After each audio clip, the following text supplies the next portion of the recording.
नमस्कार दोस्तों। साल 1971 समय था देश में लोकसभा चुनाव का और इस लोकसभा चुनाव में उत्तर प्रदेश की रायबरेली सीट काफ़ी चर्चा में थी। यहां पर चुनाव के लिए एक तरफ राजनारायण साहब थे तो वहीं दूसरी तरफ भारत की प्रधानमंत्री इंदिरा गांधी थी। रायबरेली में चुनाव हुए, चुनाव के नतीजे आए जिसमें इंदिरा गांधी ने राजनारायण साहब को बड़े मार्जिन से हरा दिया। लेकिन राजनारायण साहब को यह हार बर्दाश्त नहीं हुई और वो इस पूरी चुनावी प्रक्रिया को ही चैलेंज करने के लिए इलाहाबाद हाई कोर्ट पहुंच गए, जहां पर इलाहाबाद हाई कोर्ट ने यहां रायबरेली के चुनाव को पूरी तरीके से रद्द कर दिया और इस पूरे प्रकरण में इंदिरा गांधी पर आरोप लगा मॉरल कोड ऑफ कंडक्ट यानी आदर्श आचार संहिता के उल्लंघन का। अब बेसिक सा सवाल ये आना चाहिए आपके दिमाग में कि ये आदर्श आचार संहिता आखिर होती क्या है। बहुत से कम लोग हैं जिनको इसके बारे में पता है और जिनको इसके बारे में पता है उनको बस इतना सा पता है कि चुनाव के घोषणा के समय आदर्श आचार संहिता लगाई जाती है, जिसके बाद में सरकार कोई भी नई वैकेंसी को अनाउंस नहीं कर सकती, कोई भी नई योजना चालू नहीं कर सकती। लेकिन ये तो आदर्श आचार संहिता का एक छोटा सा पक्ष है। लेकिन अगर हम मॉरल कोड ऑफ कंडक्ट को एक बड़े लेवल पर देखें तो इसमें कई सारे ऐसे प्रावधान हैं जो कि चुनाव को निष्पक्ष और पारदर्शिता पूर्ण कराने के लिए काफी जरूरी है। तो आज के वीडियो में हम समझते हैं कि क्या है मॉरल कोड ऑफ कंडक्ट और इसका विकास कैसे हुआ, ये अस्तित्व में कैसे आई और वर्तमान में इसकी क्या महत्व है और इससे रिलेटेड अभी तक हमारे देश के चुनावी इतिहास में किस किस तरह के केस हुए, आइए जानते हैं आज के इस वीडियो में। दोस्तों, भारत दुनिया की सबसे बड़ी डेमोक्रेसी है, इस वजह से यहां पर निष्पक्ष और पारदर्शिता पूर्ण चुनाव कराना काफी इंपॉर्टेंट हो जाता है और इस वजह से भारतीय चुनाव आयोग चुनाव से जस्ट पहले नियम और कानूनों की एक संहिता जारी करता है जिसे प्रत्येक उम्मीदवार और राजनीतिक दल को मानना जरूरी होता है और इन्हीं नियमों के संग्रह को हम MCC model code of conduct यानी आदर्श आचार संहिता के नाम से जानते हैं। तो basically moral code of conduct चुनावों के समय पॉलिटिकल पार्टीज और उम्मीदवारों को यह बताती है कि उन्हें क्या करना चाहिए और क्या नहीं करना चाहिए। अब आदर्श आचार संहिता अस्तित्व में कैसे आई इसको तो हम वीडियो में आगे समझ लेंगे, लेकिन उससे पहले एक बेसिक क्वेश्चन पर बात करते हैं कि आखिर हमें हमारे देश में आदर्श आचार संहिता की जरूरत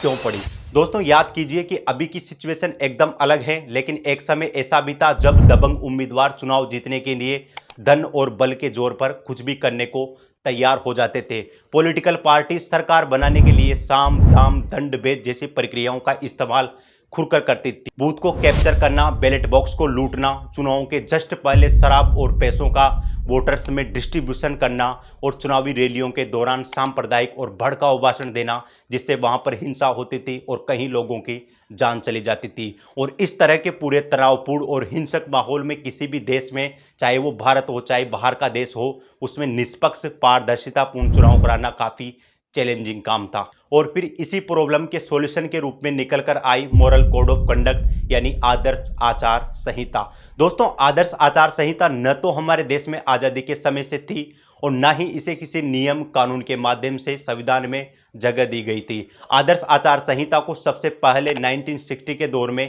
केरल विधानसभा के इलेक्शन में एक्सपेरिमेंट के रूप में इसका इस्तेमाल किया गया और जब यह एक्सपेरिमेंट सक्सेसफुल हुआ तो 1962 में भारतीय चुनाव आयोग ने आदर्श आचार संहिता सभी राजनीतिक दलों में वितरित कर दी और फिर फाइनली 1967 के लोकसभा चुनाव में पहली बार सभी राजनीतिक दलों की आम सहमति से आदर्श आचार संहिता को देश में लागू किया गया। यानी न तो आदर्श आचार संहिता का उल्लेख हमारे संविधान में है और न ही इसका उल्लेख किसी नियम या कानून में है। आदर्श आचार संहिता सभी राजनीतिक दलों की आपसी सहमति से बनाया गया एक नियमों का संग्रह है जिसे चुनाव आयोग चुनाव से जस्ट पहले जारी करता है। दोस्तों, मॉरल कोड ऑफ कंडक्ट को चुनाव में लागू करने का एक उद्देश्य तो है निष्पक्ष और पारदर्शितापूर्ण चुनाव को करवाना, लेकिन ये चुनाव कैसे किए जाते हैं, आदर्श आचार संहिता चुनाव को निष्पक्ष और पारदर्शितापूर्ण कराने में क्या रोल अदा करती है। तो दोस्तों, जो मॉरल कोड ऑफ कंडक्ट है वो राजनीतिक दल और उम्मीदवारों पर कुछ लिमिटेशंस लगाती है और इस लिमिटेशंस को कई कैटेगरीज में डिवाइड किया गया है। दोस्तों, इसकी पहली कैटेगरी है जनरल कंडक्ट यानी सामान्य आचरण,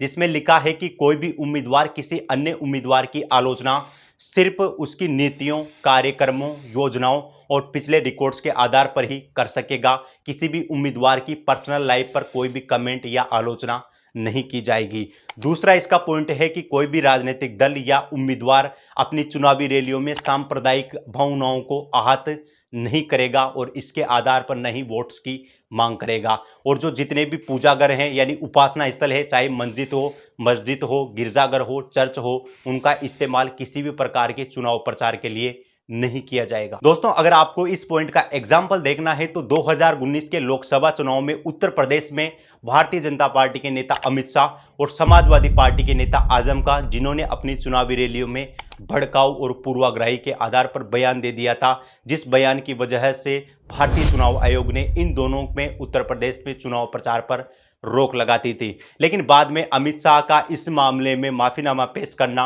और यह स्वीकार करना कि आगे इस तरह की गलती नहीं होगी, तो चुनाव आयोग ने अमित शाह को चुनाव प्रचार करने की परमिशन दे दी थी। लेकिन आजम खान पर यह रोक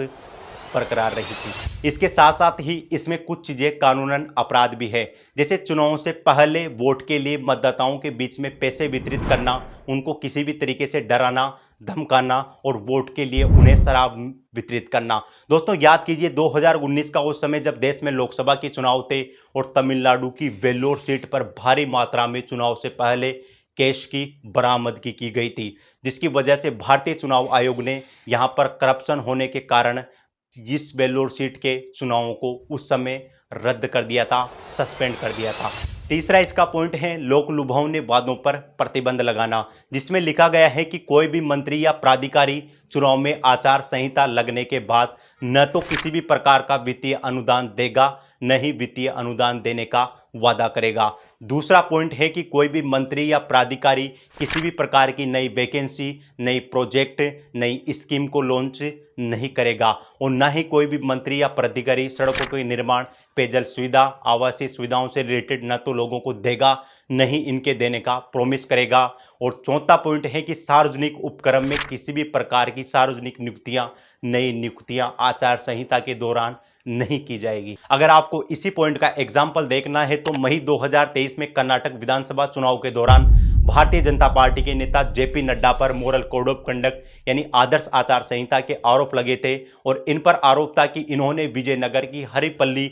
सीट पर मतदाताओं को कथित तौर पर प्रलोभन दिया था। तीसरा इसका पॉइंट है कि कोई भी मंत्री अपनी आधिकारिक दौरे को चुनाव प्रचार के साथ में नहीं जोड़ेगा और न ही किसी भी तरह के सरकारी कर्मचारी या सरकारी अधिकारियों का इस्तेमाल चुनाव प्रचार के लिए स्वयं के स्वार्थ के लिए किया जाएगा और न ही सरकारी वाहन या फिर सरकारी विमान का इस्तेमाल चुनाव प्रचार के लिए सरकार के खर्चे पर करेगा। और अगर आपको इसका एग्जाम्पल देखना है, जो कि मैंने वीडियो के स्टार्टिंग में बताया था कि 1971 के लोकसभा चुनाव में इलाहाबाद हाई कोर्ट ने रायबरेली के चुनाव को इसलिए रद्द कर दिया था क्योंकि इंदिरा गांधी पर आरोप था कि उन्होंने वहां पर रहने वाले सरकारी अधिकारियों और कर्मचारियों का इस्तेमाल पर्सनल स्वार्थ के लिए चुनाव प्रचार के दौरान किया था। इस वजह से इलाहाबाद हाई कोर्ट ने रायबरेली के चुनाव को रद्द कर दिया था। अगर आपको इसका दूसरा एग्जाम्पल देखना है तो 2003 में पंजाब के तत्कालीन मुख्यमंत्री अमरिंदर सिंह अपने आधिकारिक दौरे के लिए सरकारी विमान और सरकारी खर्चे पर चंडीगढ़ से इंदौर गए थे, लेकिन इंदौर से वो सरकारी विमान में बैठ करके भोपाल में चुनाव प्रचार के वहां चले गए और इसे मॉरल कोड ऑफ कंडक्ट यानी आदर्श आचार संहिता का उल्लंघन बताया और बाद में भारतीय चुनाव आयोग ने सरकारी विमान का जो खर्चा और सरकारी मशीनरी का जो दुरुपयोग हुआ था उसका सारा खर्चा तत्कालीन सीएम कैप्टन अमरिंदर सिंह से चुनाव आयोग के द्वारा वसूला गया। और इसके अलावा भी आदर्श आचार संहिता में और कई सारे प्रावधान हैं, जैसे जिस दिन चुनाव होगा तो मतदान केंद्र से 100 मीटर के अंदर अंदर आप किसी भी प्रकार का चुनाव प्रचार नहीं कर सकते, किसी भी पार्टी का पोस्टर बैनर नहीं लगा सकते, आपको 100 मीटर के बाहर ही ये सब करना होगा। उसके अलावा जो विश्राम गृह हैं, सर्किट हाउसेस है, डाक बंगले हैं, वो सभी पार्टियों के, चाहे वो सत्तारूढ़ पार्टी हो चाहे विपक्ष पार्टी हो, सभी पार्टियों के नेताओं के रूप में समान रूप से और निष्पक्ष रूप से अवेलेबल होंगे। और आदर्श आचार संहिता मेरा मानना है कि इस समय इसको और स्ट्रिक्ट तरीके से लागू करने की जरूरत है, क्योंकि मैंने वीडियो में स्टार्टिंग में बताया था कि इससे संबंधित कोई भी अभी नियम कानून नहीं बने हुए हैं,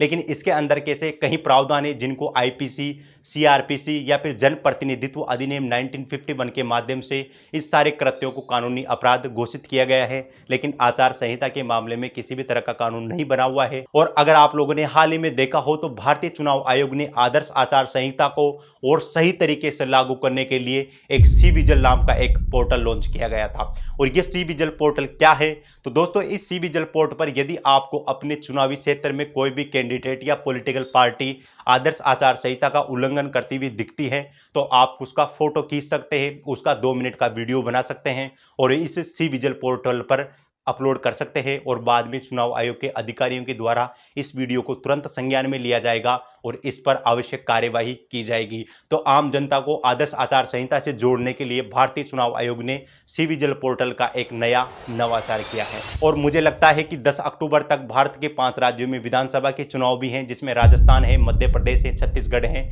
उसके अलावा भी 2 राज्य हैं जहां पर आदर्श आचार संहिता बहुत जल्द ही लगने वाली है और हमारे राज्य में, हमारे स्टेट में किसी भी चुनाव को पारदर्शितापूर्ण और निष्पक्षता से करवाने के लिए आदर्श आचार संहिता का लागू करना बहुत ज़्यादा इंपॉर्टेंट है और इसमें आम जनता को, आम लोगों को भागीदारी निभाना बहुत इंपॉर्टेंट है। इसलिए मैंने जो आपको सी विजिल पोर्टल के बारे में बताया, तो जब भी आपके राज्य में किसी भी प्रकार की चुनाव आचार संहिता लागू हो, तो आपको जब भी इस तरह का आचार संहिता का वोलेशन दिखे तो तुरंत उसका वीडियो बनाएं और वीडियो बना करके उसको सी विजिल पोर्टल पर अपलोड करें। तो दोस्तों, ये चर्चा यही समाप्त होती है। आप सभी लोगों का इस चर्चा में जुड़ने के लिए बहुत बहुत धन्यवाद।